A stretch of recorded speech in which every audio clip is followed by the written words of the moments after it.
把西瓜放到油锅里炒一炒，这个做法你绝对没有吃过，更没有见过哟。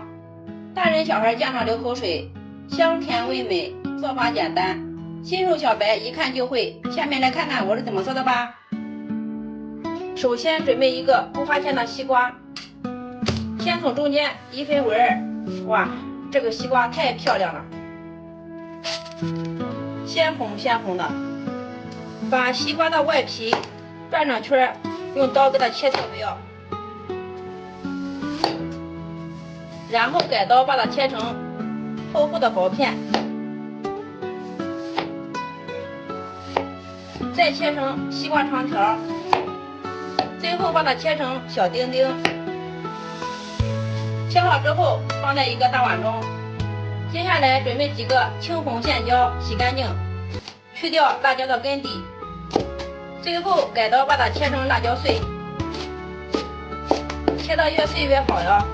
家里条件好有绞肉机的，可以用绞肉机把它绞碎，切好装盘备用。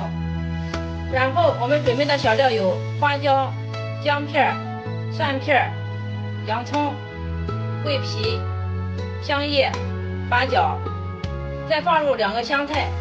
接下来锅中倒入豆油，比平时炒菜的油稍微多一些就可以了。把这些料全部倒在油锅中，把它炸出料香味儿。最后把它炒至小料微微发黄，用漏勺把它捞出控油，然后把切好的西瓜丁放进来，炒拌均匀，炒出西瓜酱。大概炒了3分钟左右，把它炒成这样的西瓜酱。然后把我们煮熟的黄豆倒进来，切碎的辣椒倒进来，再来调味，放入适量的盐、生抽、1品鲜酱油、鸡精、1勺黄豆酱、蓝带调味品，充分的把它炒拌均匀。开小火慢慢的熬，把里面的水分熬干，熬出酱香味儿。因为在熬制的时候，里面的水分慢慢收干，汤汁变稠，像这样不停的炒拌几下，以免粘锅糊底。大家看一下，最后把里面的水分收干，熬至像这样粘稠就可以了。这时候已经满厨房飘香，酱香浓郁。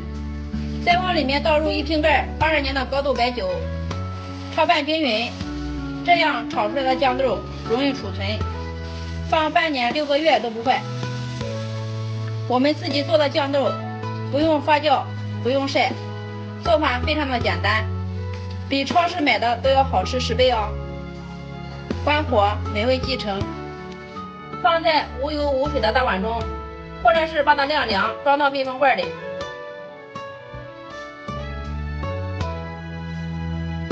一道非常好吃、酱香浓郁的西瓜酱制作完成，省时省力，不用发酵，不用晒。